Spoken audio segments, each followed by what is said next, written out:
안녕하세요. 이동열 목사와 함께하는 매일 성경 큐티 시간입니다.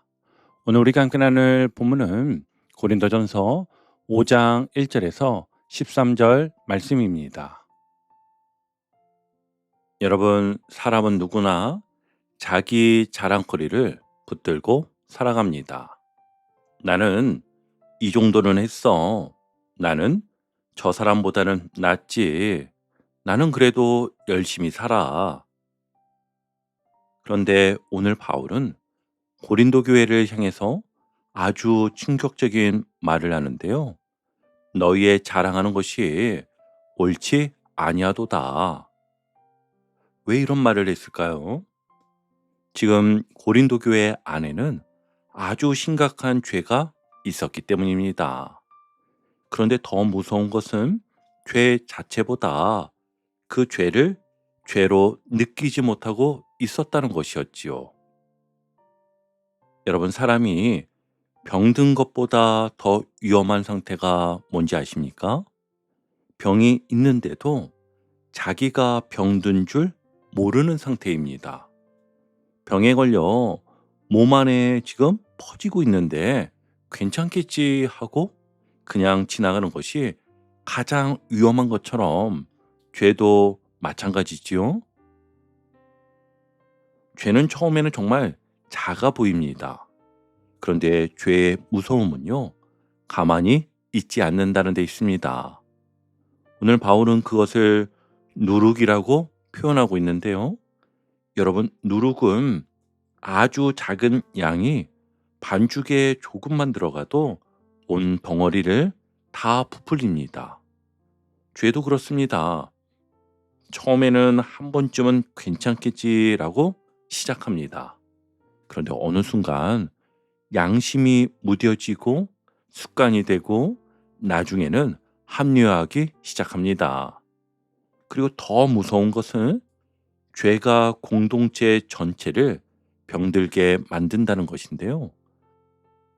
한 사람의 분노가 가정을 얼어붙게 만들고 한 사람의 음란함이 관계 전체를 무너뜨리며 한 사람의 교만이 교회 전체의 분위기를 흔들어 놓습니다. 오늘 바울이 바로 그 이야기를 하는 것입니다. 특별히 오늘 본문은 단순히 나쁜 행동하지 마라, 이 정도의 이야기가 아니었어요. 왜 예수 믿는 사람이 죄를 가볍게 여기면 안 되는지, 왜 하나님께서 공동체의 거룩을 중요하게 여기시는지, 왜 회개가 생명과 연결되는지를 아주 강하게 보여주는 말씀입니다. 특별히 오늘 지친 성도님들 가운데 나는 왜 자꾸 같은 죄로 넘어질까? 왜 나는 끊어내지 못할까? 이런 마음으로 낙심하는 분들도 계실지 모르겠습니다. 그런데 여러분, 오늘 말씀은 정죄의 말씀이기 전에 돌아오라는 말씀입니다. 하나님은요, 우리를 버리려고 죄를 드러내시는 것이 아니고요, 살리시려고 죄를 보여주시는 것이었어요.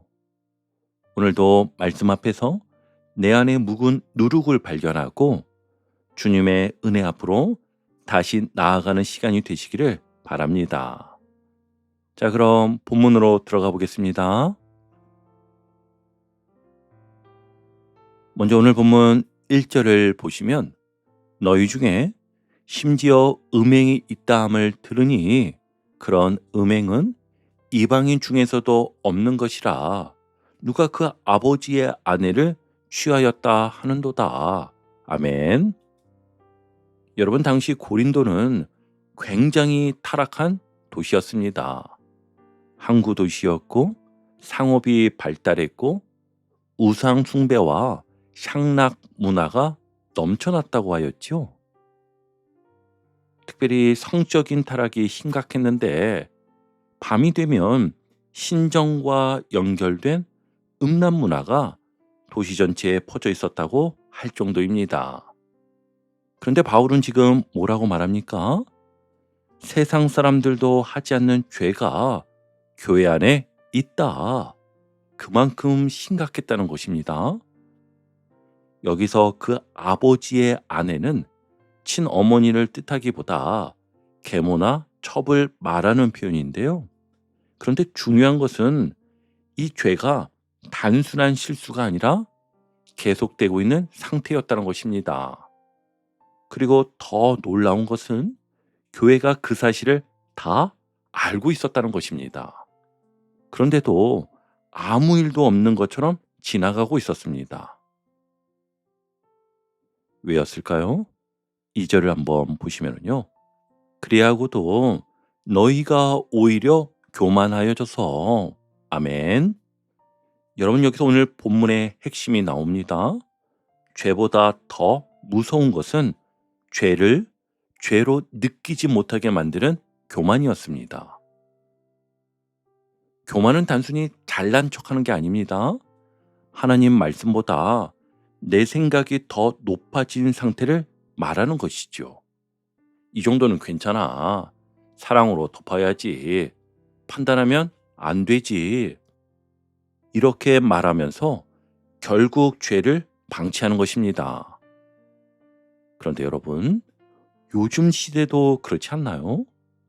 분명히 하나님 말씀이 기준인데 사람들이 자꾸 기준을 바꾸려고 합니다. 그건 시대가 바뀌었잖아. 그건 너무 보수적인 거 아니야? 사람마다 다 다르지.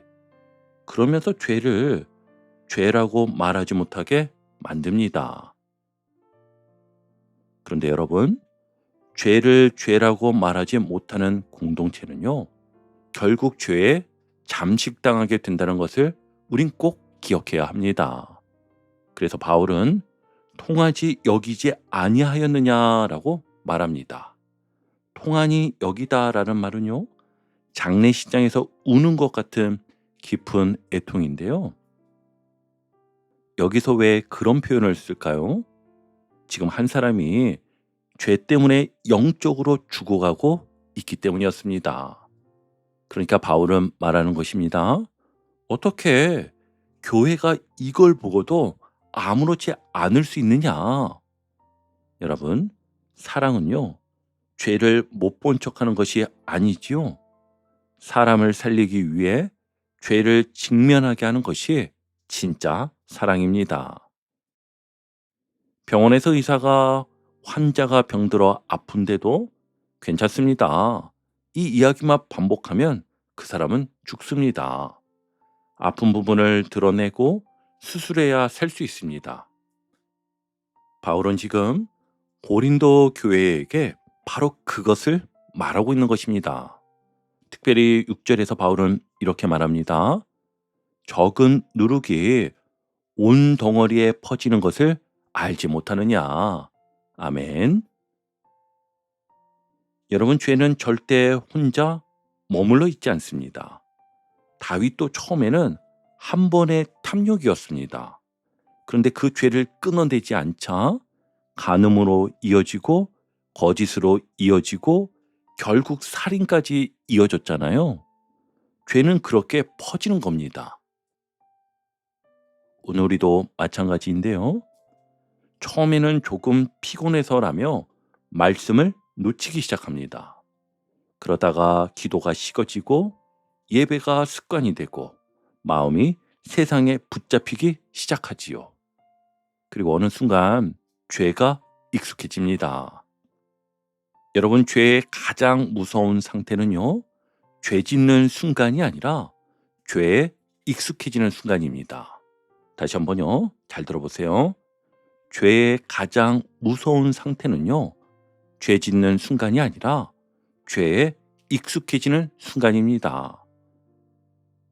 그래서 바울은 말합니다. 묵은 누룩을 내버리라. 왜냐하면 우린 이미 예수님의 피로 깨끗하게 된 사람들이기 때문입니다.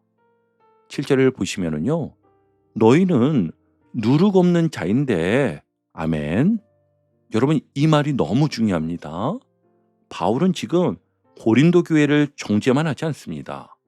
너희 정체성은 원래 누룩 없는 자다. 예수님의 십자가 때문에 이미 새로운 존재가 되었다는 뜻이잖아요. 그러니까 이제 옛사람으로 돌아가지 말라는 것입니다. 교회 안에서는 거룩한 척하고 세상에서는 세상 방식대로 살아가는 이중적인 삶을 버리라는 것이었습니다.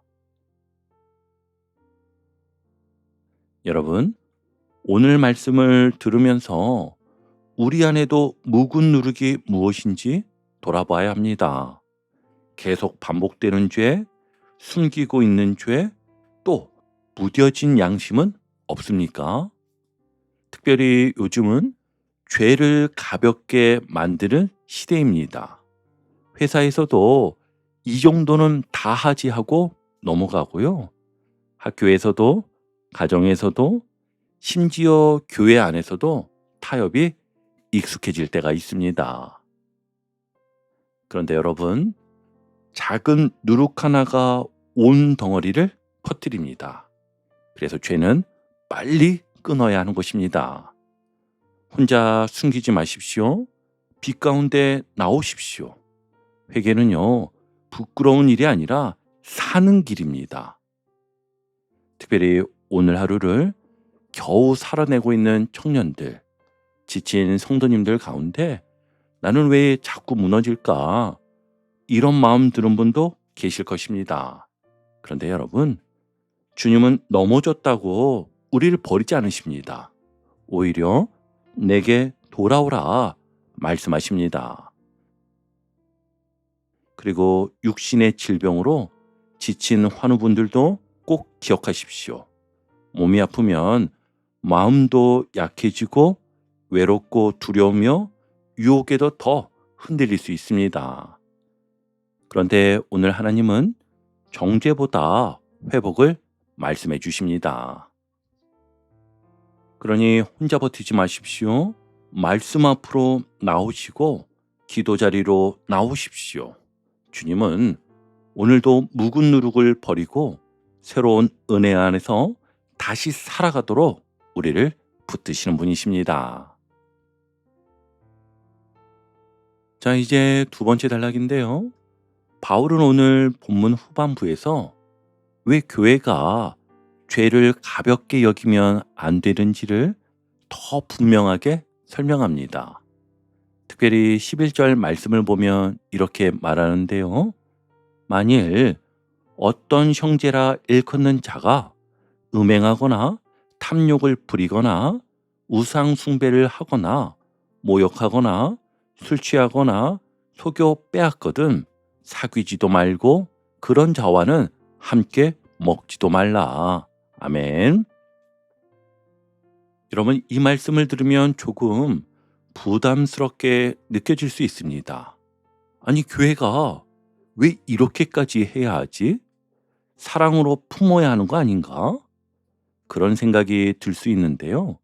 그런데 오늘 바울이 말하는 핵심은 죄인을 미워하라가 아닙니다. 오히려 반대입니다.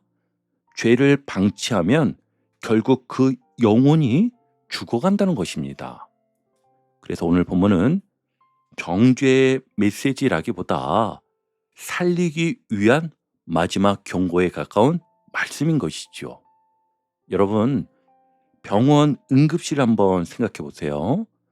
의사가 환자를 살리기 위해 강한 치료를 결정할 때가 있잖아요. 왜 그렇게 합니까? 미워해서가 아니라 살리기 위해서입니다. 오늘 바울도 바로 그 이야기를 하는 것입니다.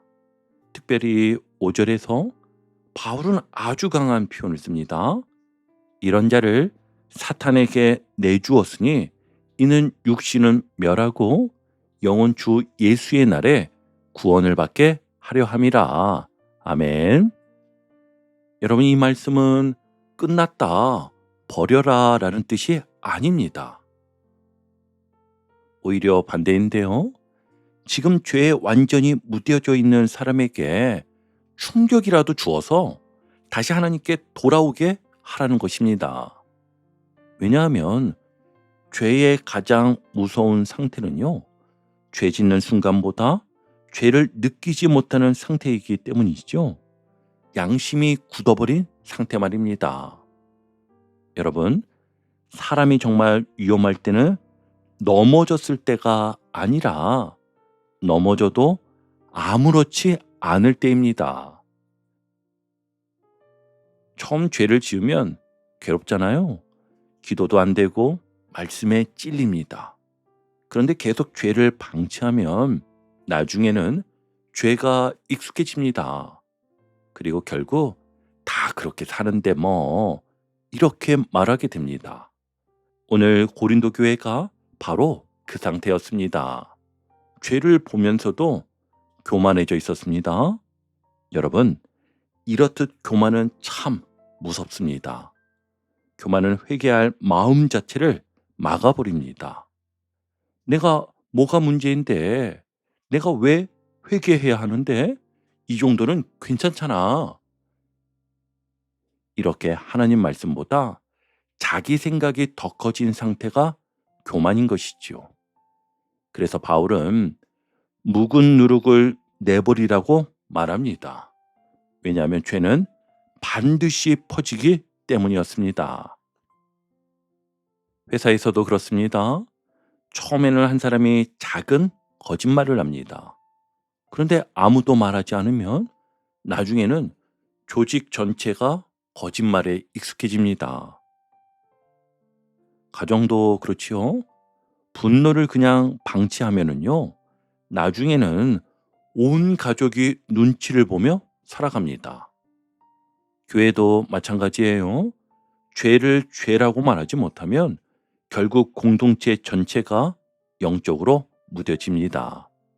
그래서 바울은 공동체의 거룩을 지키라고 말하는 것입니다. 그런데 여기서 아주 중요한 것이 있습니다.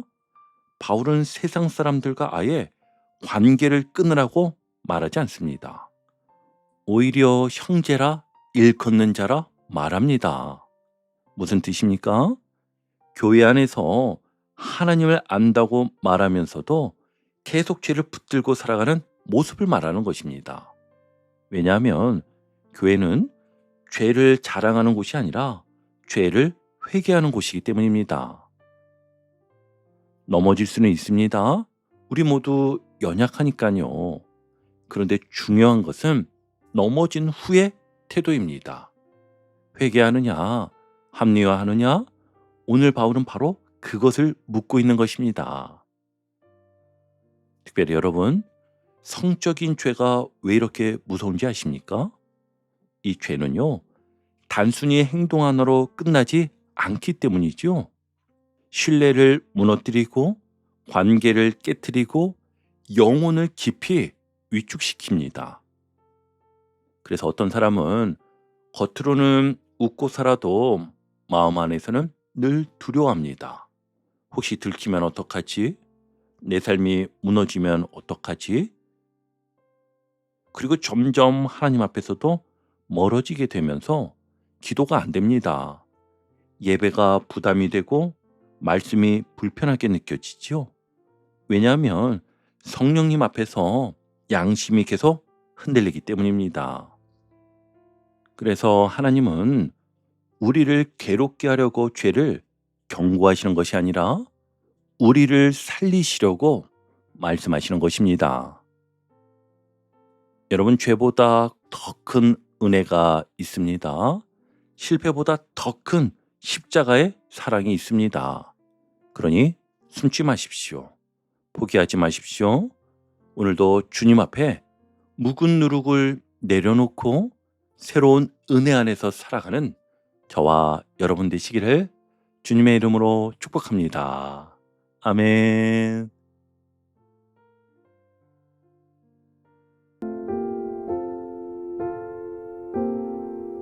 오늘도 복음의 기쁨과 확신으로 승리하는 하루 되시길 축복합니다. 함께 해주셔서 감사합니다. 내일 큐티 시간에 다시 뵙겠습니다.